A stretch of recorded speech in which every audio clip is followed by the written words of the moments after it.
A team was put together, submitted a proposal, and that was the team that was selected. And the primary components of that are Joe Blackwell from Leidos.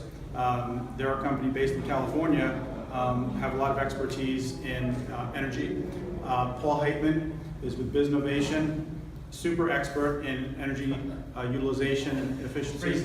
And Fred Brody, who's working with us and engaging the community and working between the consultants and the township and keeping us in contact with one another. So they've been working on it. We had a public meeting back in May of this year. That was the first one. We said we have 3, so this is the second. I will tell you that since the last meeting, I know some of you were at the last meeting, a lot of progress has been made. I think you'll be pretty impressed with what has been, the data that's been gathered and the information we have available. Hopefully we'll get to the next step. And hopefully around the end of the year we should be finished with the project, and then at some point the BPU will select some projects to go forward, receive a further round of funding to take it to the next step. We hope we're one of those. But before we get too far, I wanted to introduce the mayor, Mayor Kevin Settembrino. I'll let the experts speak about the microgrid, but just to give you an understanding, when we went through our Superstorm Sandy, our power was down for quite a while, anywhere from 5 days to 2 weeks or so. And this provides another leg of reliability, sustainably designed, either in parallel or islanded power. For the critical infrastructure. So we want you to understand it's not a scenario at first blush for private homes. It's a scenario for critical infrastructure such as the Navy, such as the new municipal building that we are underway in building, and the schools in the area as well. And it's fairly regional. But it's a system that can, again, sustainably design, whether it's photovoltaic, whether it's wind or geothermal. It's power that's generated and that is online all the time, such that if the grid goes out, you can use that power as soon as the grid goes out, or use it in lieu of the grid, so either islanded or parallel power. It's important to understand that this microgrid is unlike is an aggregation of sustainable design, and the fact that we are now moving forward with the new municipal building, and we're doing it in a sustainable fashion. Okay, although the municipal building won't be LEED certified, it will achieve either 32 or 40 sustainable design points in terms of LEED accreditation. But we look for the municipal building to be a critical part of this of the microgrid, such that we can use photovoltaic on the new facility and potentially become a storage facility to contribute to the microgrid. So it's very important to understand not only are we designing sustainably in one of the largest projects that Middletown will undertake in a long time, but we're coupling it with the fact that we want to be a leader with regard to sustainable design in the state of New Jersey. So with that, I will leave it up to the super experts to tell you a little bit more in depth. We told them not too much in depth about the microgrid, and thank you for coming tonight. So, and I see a lot of familiar faces from our first meeting in May, so thanks for coming back. This is our program for the night, and there will be plenty of time for dialogue, so we'll try and move through this as efficiently as possible. But the first thing we want to do is provide you with kind of an update on the program overall, just kind of where we stand, and sort of the administrative aspect of what we're doing. Then Paul's going to take us through the data collection efforts that we've just completed and go through a little bit more extensive overview of the technology options that are really kind of what we're coalescing around in terms of the foundations of the microgrid. I'm going to spend a little bit of time talking about the project alternatives, which are, from a design perspective, what are we considering as probably the most effective way of putting the pieces together. Paul's going to wrap up, as he just kind of alluded to, with some comments on adoption challenges, which have sort of regulatory nature to them, and then we'll open it up for conversation. So hopefully that kind of hits the mark. I want to be able to kind of point out here that we're not making recommendations tonight. We're not formally putting forth any design constructs or anything. We're really kind of giving you an update, but directionally you're going to get a sense of where we're going. And the final report in late November will provide the detailed recommendations, and hopefully with the BPU's approval we'll move forward to actually design and eventually build it. Let's go through the program update.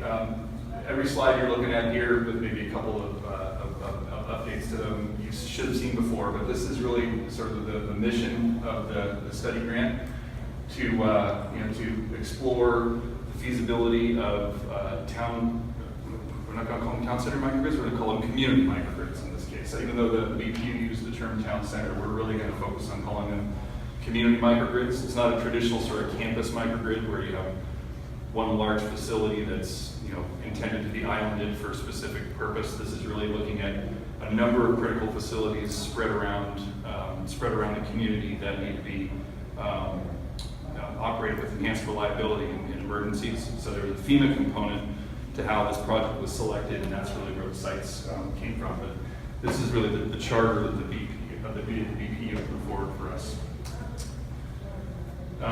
Mayor mentioned the other 12, the other 12 were the 13, there's a total of 13 studies that are underway, and the grants were spread around all these communities. So similar projects underway elsewhere in the state. We feel like we've got a pretty unique set of constituents here, and I'll show a list of that shortly, not the least of which is the Naval Weapons Station is one of the critical sites that are part of our study. So we've got a sort of an order of magnitude and an importance to this study that we think sets it apart.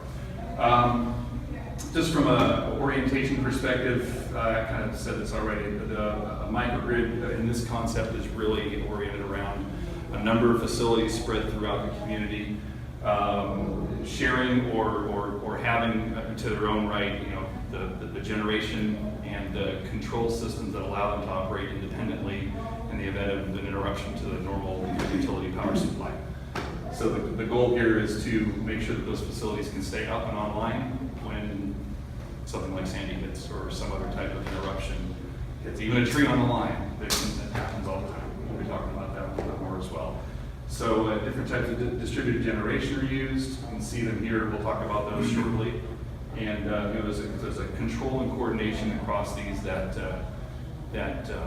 help to allow those sites to participate with the utility during sort of normal operation and operate in an islanded mode.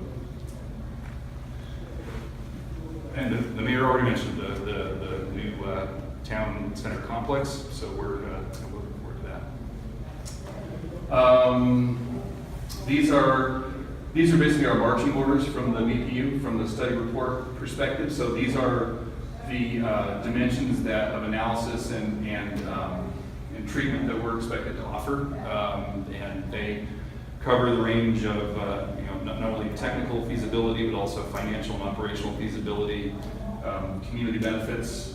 Those were mentioned also, and you know, modeled in a structured way. All the studies have been asked to use a particular type of modeling tool, so we're using that modeling tool so the BPU will have an opportunity to compare apples to apples between them all. And you know, the goal at the end is get the funding for that design and build it.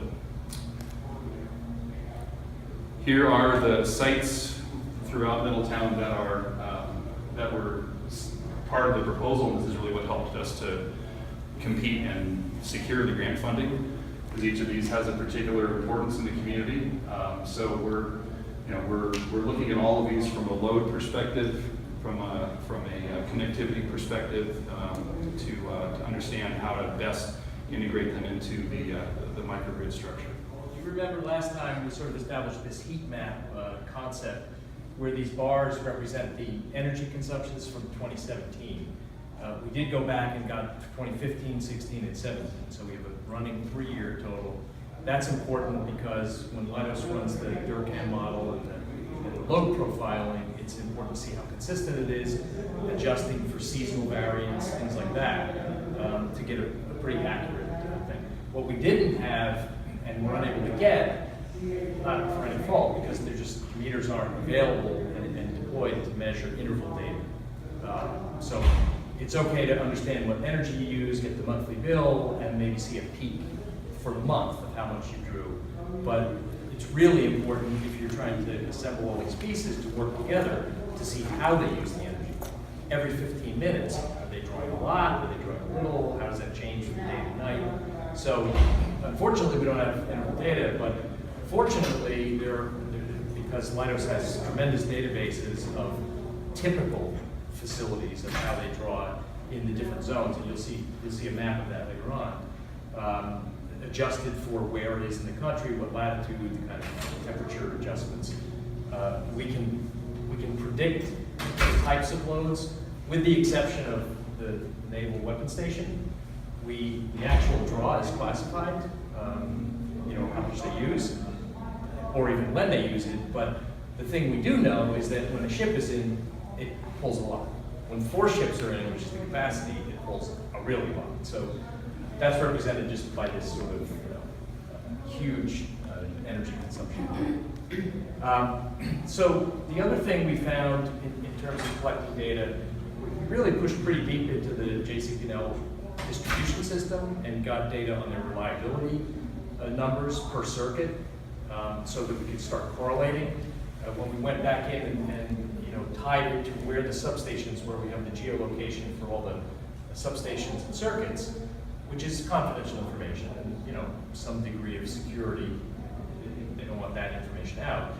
But that all of this stuff comes together when we sit down and look at, well, what clusters or proximities that are driven by a substation make sense to put into a microgrid if it's designed that way. So you have the wires already, they're at a common substation. Maybe there's some grid modernization funding coming, that can boost that, but don't just run wires from end to end and rate base everything. There's a lot of sensible ways you can. So first step is aligning by how the distribution grid is already built. This idea of SAIDI is called, the technical name is System Average Interruption Duration Index. And this is where the utility commissions require monitoring and performance and reporting on how their systems perform. That's a basic measurement of how much downtime was there and to individual customers.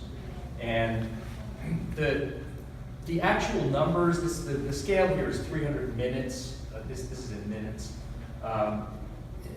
More importantly, what you see is high variability. So, as I said, substations are sort of the core that we did proximity groups around to possibly implement a microgrid around that center. So we took these proximity groups, we got the individual circuit reliabilities, and we plotted them over 6 years. And the real takeaway here is the variability of it. So 1 year, you could have a rock solid performance. The next year, you're up in significant downtime for that. So we're not making any judgment whether that's bad, good. I mean, they have to comply with minimums and report to the BPU. We're just trying to categorize and define it of what we have to work with. So these proximity groups are organized by circuits, this high variability. And one thing you probably can guess is the root cause for downtime. They may have a substation issue or a transformer failure, but a lot of downed trees and things like that are a typical cause for outage, so on any given circuit. So yet another reason why putting generation at the other side of that break makes sense and allowing that. So that was really our findings on that. Again, just to summarize the overall data collection process, we've got some recommendations later, and in the report will definitely be of how to improve that whole process and make this data available to be used in designing and operating the grid and the microgrid. So, go ahead. Technology options. Just to set the stage a little bit, I don't know whether I put this slide up last time, but it's important to understand this is an energy system. Like, it powers a community, and it has to run like a clock, very fast time frames. It also has to run efficiently, so it has to be dynamically responsive and stable. It has to incorporate mechanisms to use energy wisely. And then it even is the same system, but in the long run, it has to tell you signals to say, hey, put some solar here, put a battery under the municipal power. These are market signals that are important, and it's just on a different time scale. Years and decades is where we're operating here. But the whole grid has to work together. And then, as the mayor said, when you're running the microgrid in an islanded way, you're disconnected from the JCP&L infrastructure. What happens is you lose the benefit of that, old equipment notwithstanding, of this great inertia You can imagine this giant thing that's spinning and has all this, and then minor little disturbances at the end can be absorbed sort of in that. But if you're disconnected and you're running a handful of buildings, you've got to have the capability to respond, in milliseconds, very, very quickly to keep the stability of that microgrid. When you're reconnected and you're tied to a substation, you have some flexibility, you have some design options, and Joe will go into some of those approaches later on. And then what we're proposing, and we'll be more detail in the report, is that don't just say, well, the constraint is where the copper connects you, and that's the only thing we can do with a microgrid, or running different copper, in your own right of way, because that's very expensive. And but with all of the advances, and you'll see some of the technology advances in enabling virtualization and grouping these assets just logically instead of physically, you can create a microgrid that can support all these areas around the town, scattered around the town, and use JCP&L's wires and pay them for it in a different way. But that's regulatory barriers. That's some of the recommendations that we're going to say that should be investigated and looked at running it as a virtual service.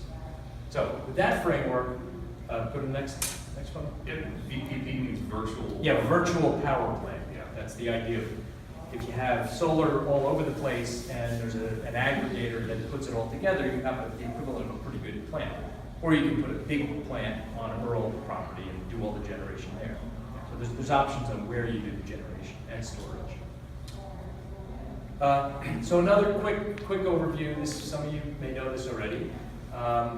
The energy generally originates in coal plants. Well, I don't think we buy too much coal power, but nuclear, some hydro from Canada. It all comes from far away. We don't do a lot of generation in New Jersey. And it's coordinated through this agency called PJM, Penn, Jersey, Maryland. They're called the Integrated System Operator, ISO.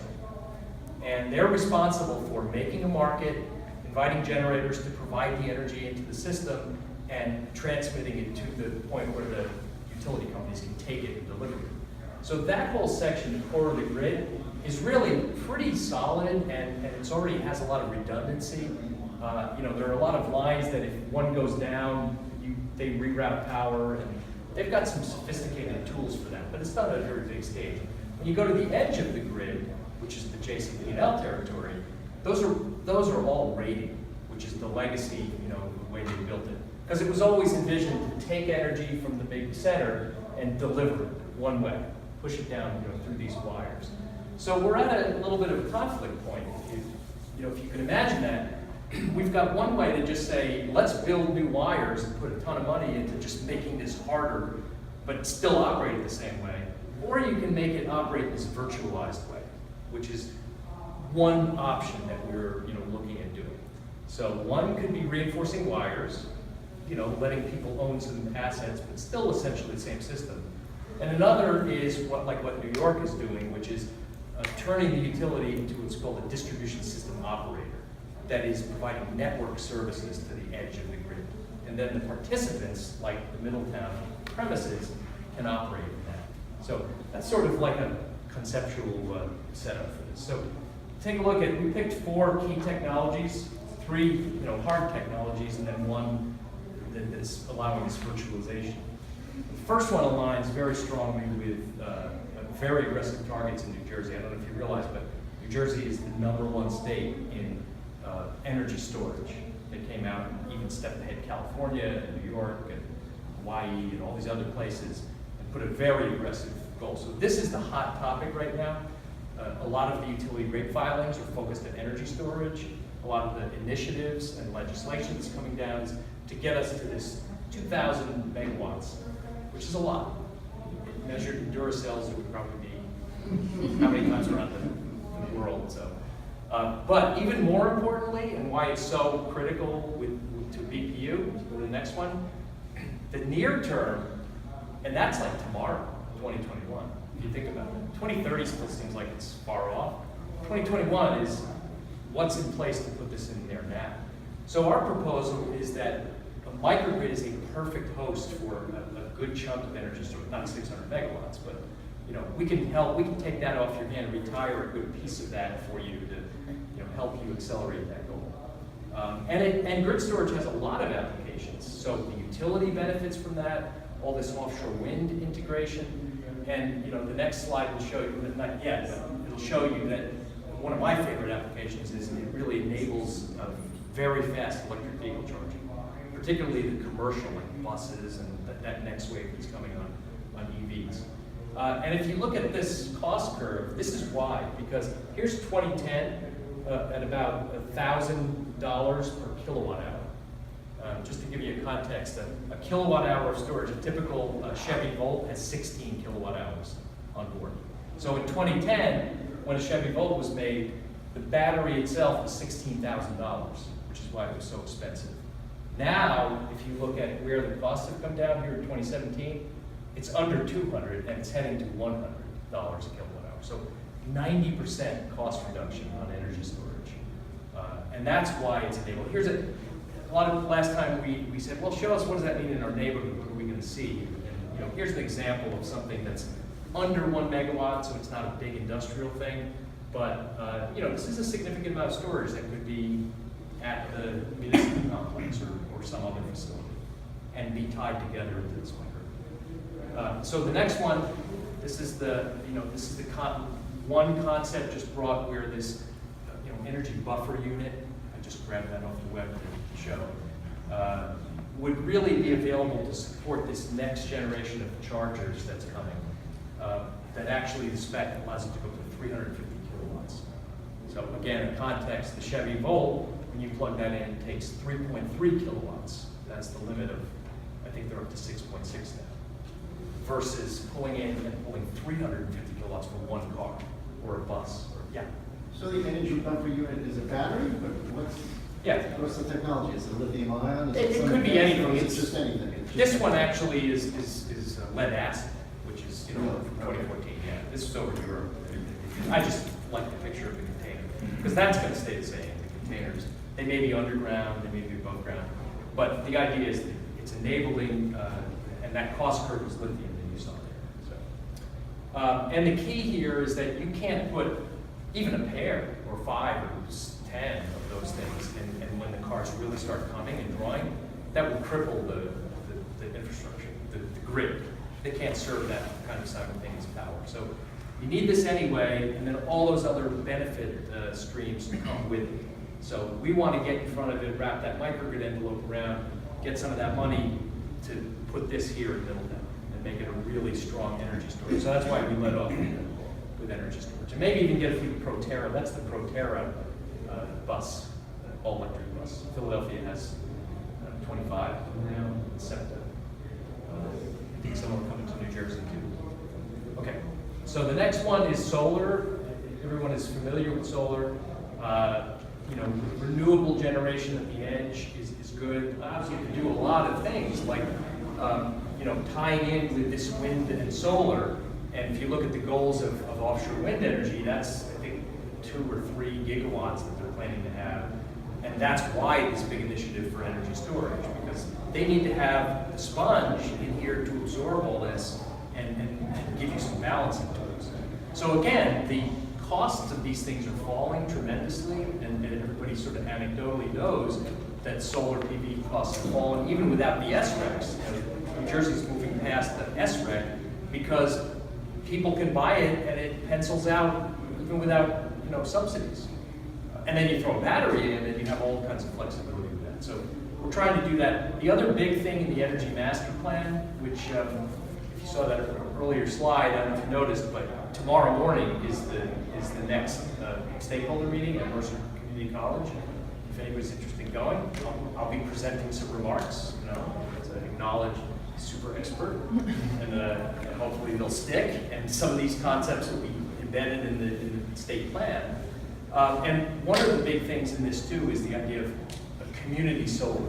They're really accelerating the idea of community solar that can group together, let people invest in it, and share in the energy production, etc.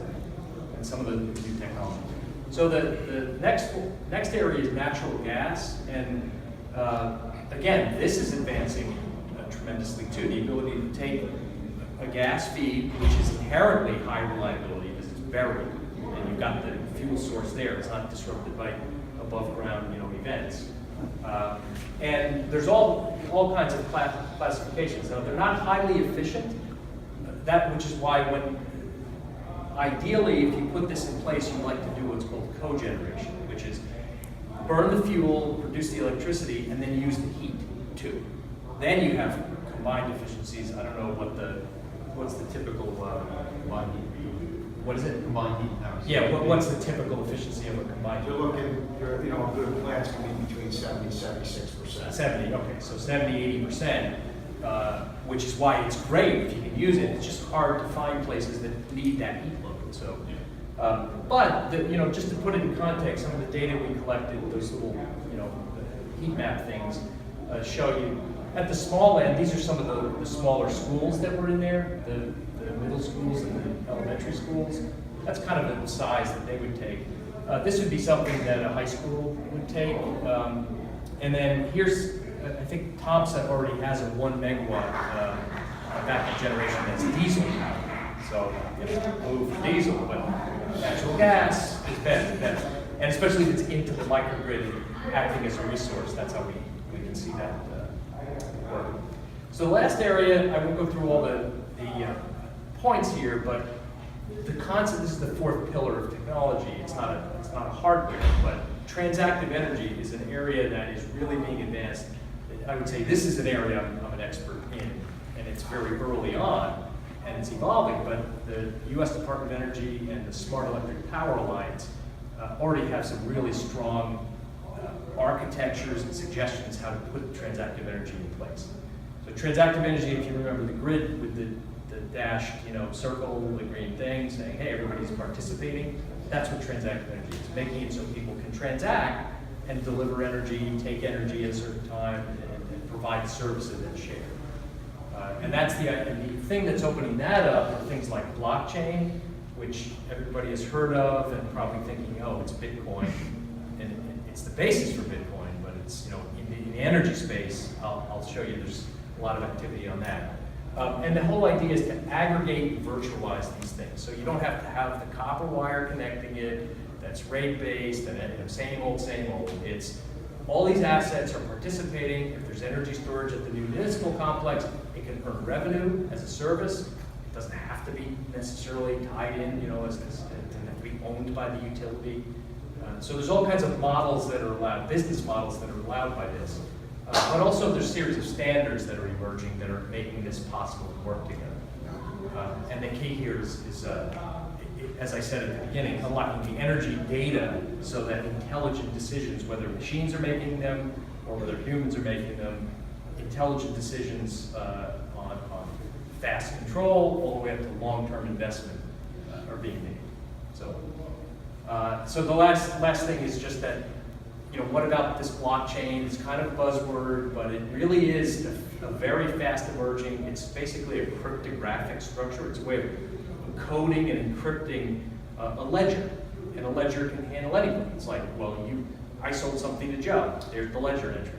Well, it's encrypted. It's put on the blockchain, and everybody shares a copy of it, so it's immutable. You can't say, well, you didn't sell that to me. Well, everybody on this network says, yeah, you sold it to Joe. Joe now owns it. So that's the idea, and I'm involved in some of the IEEE work, as was mentioned. They have a blockchain initiative, and you would be surprised at the industries where blockchain is accelerating.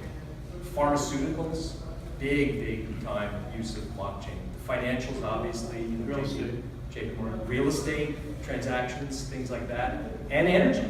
Energy is a little bit late to the party, but it's going fast, and there are two national or international entities. Energy Blockchain Consortium is heavy with sort of Department of Energy representatives and US-based facilities. And Energy Web Foundation has investments by Total, Shell, like you can think of it, remember the big pivot with tobacco companies when they finally realized they had to get the jigs up? Let's divest and diversify. Those big players on petroleum are now moving into, hey, how do we open up these things for these renewable energies and storage, et cetera. And this is encoding the blockchain to run those kind of solutions. So, and IEEE is, all industries. So I think that was pretty much. Okay. Yeah, so back to Joe on, any questions, or are we gonna wait till the end? No? Okay. We'll have plenty of time at the end if something comes to mind. Okay. So I'm going to talk about alternatives. These are, call them early indications, not recommendations. I'm going to stay honest on that point. So they kind of fall into three categories, and we're really going to just focus on one of them because from an infrastructure perspective, it's sort of I think the core. But central generation and reconductoring, which means stringing new lines, that's Paul was sort of describing that's a continuation of the traditional radial design, but with newly placed generation, allowing for all the ownership considerations that have to be taken into effect. But basically, it's a sort of I guess a sub execution of a traditional utility model, likely to be extremely expensive and also challenged with regulatory limitations.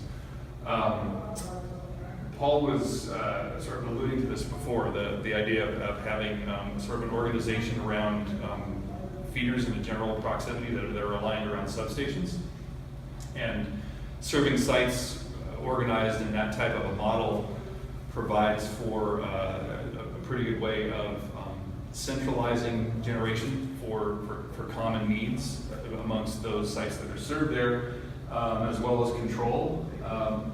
The third option sort of depends on number two, but layers in that transactional control and energy sharing model that Paul was describing.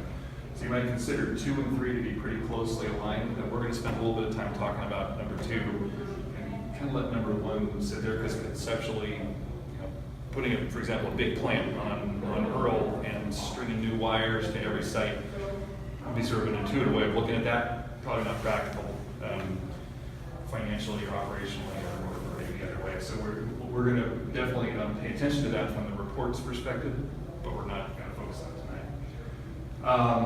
From an assessment perspective, this is just kind of a general view of how we're approaching this exploration.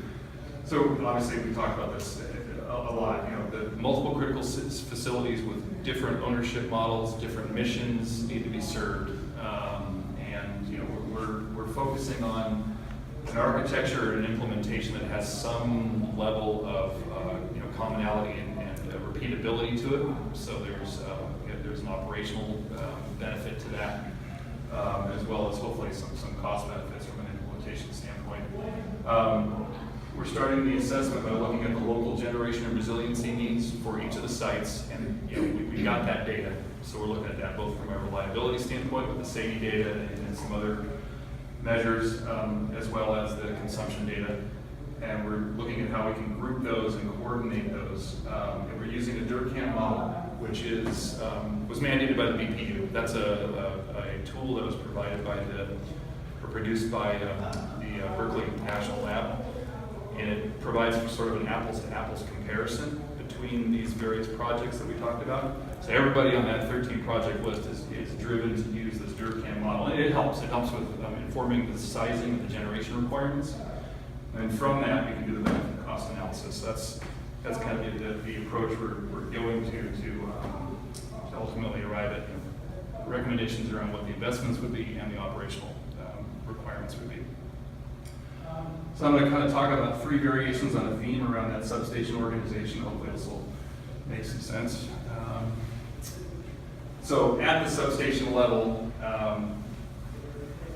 these sites, you remember the map that Paul put up, you might consider that if each of these was served by a single substation, that substation could form the core of the electrical distribution system for the microgrid, controlling or delivering energy to those sites to serve their needs. And that, any interruption of that substation would then be supported by the microgrid infrastructure.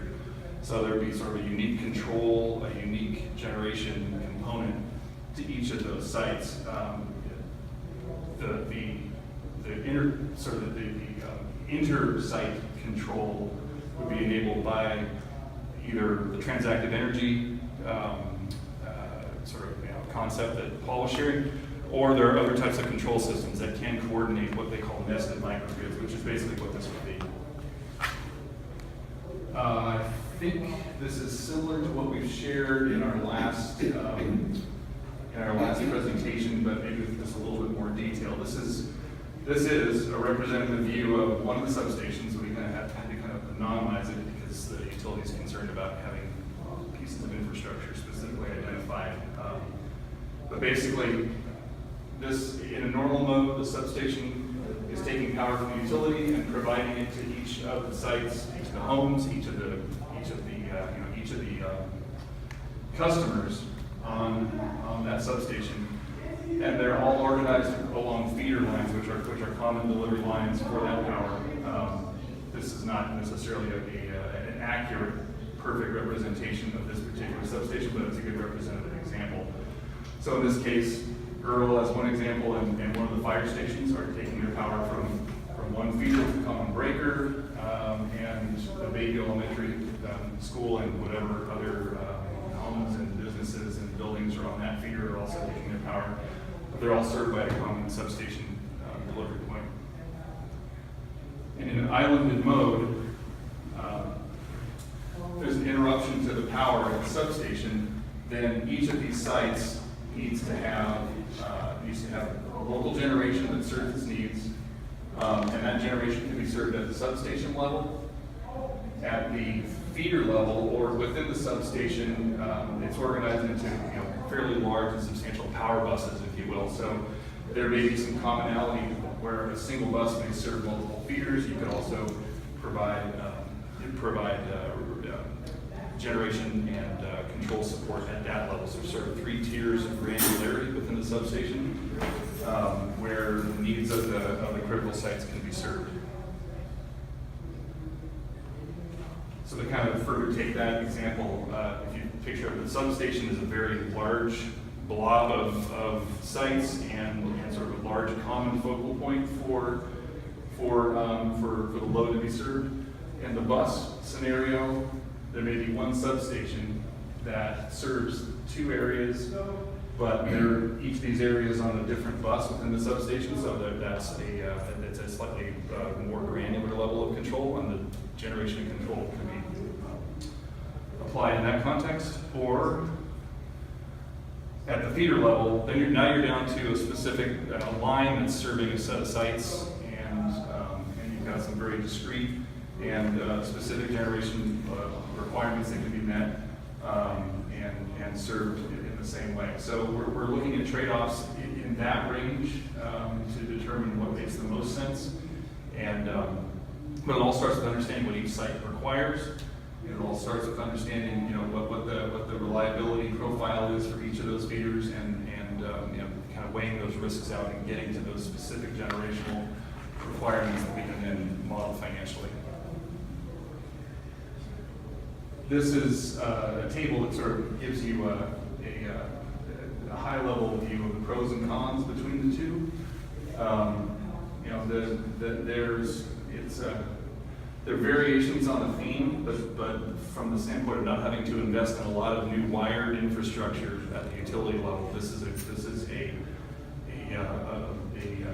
potentially a prudent approach to serving the microgrid specific needs from a power distribution standpoint. Just to kind of reinforce this, if this is the path we go down, that the virtual microgrid that Paul was describing, whether that's through the transactive energies blockchain enabled scenario, or maybe some specialized nested controls, can help to manage and balance the needs across all these systems in common. And that would operate whether the system was participating with the grid or operating in an island mode. The slide that Paul showed that had the very fast devices on this end and the very slow sort of planning functions on the other end, the different time domains. What we're talking about are control systems that operate down here in a very, very fast range to maintain the integrity of the power for the systems that are operating when it's an island mode. So at one point there is that, and this obviously is going to feed the discussion on regulatory reform, et cetera, but this is a tremendous asset for the utility. You know, there's edge source power, there's energy storage, there's fast switching capabilities. All we need is the ability for them to pay for that service, and that's a revenue stream that comes into the microgrid. So those are some arguments that we're going to be making tomorrow. Under different ownership models, that the generation that's sited locally could be sold back into the utilities grid in a non-islanded scenario, assuming you're not running a natural gas generator, 24/7. Yeah, I mean, there are environmental constraints and things like that, But with the compliant. the solar and the storage as a buffer, in particular, there's some great opportunities to integrate distributed energy and provide support to the utility, not just the ideal. So we're in a similar scenario. We're working with a big utility in the southeast that has reliability issues that are substantial, and they want to offset the reconductoring expense that they might have to go through, or even the vegetation management expense that they may have to accelerate by placing locally sited generation where they have consistent issues from a reliability standpoint. And so that generation, in effect, is like we're installing microgrids where they have consistent reliability problems, and those generation systems support all the customers on that particular feeder when events occur, and that helps them to avoid having the expense of having to spend a lot of money stringing new wires or putting up new poles.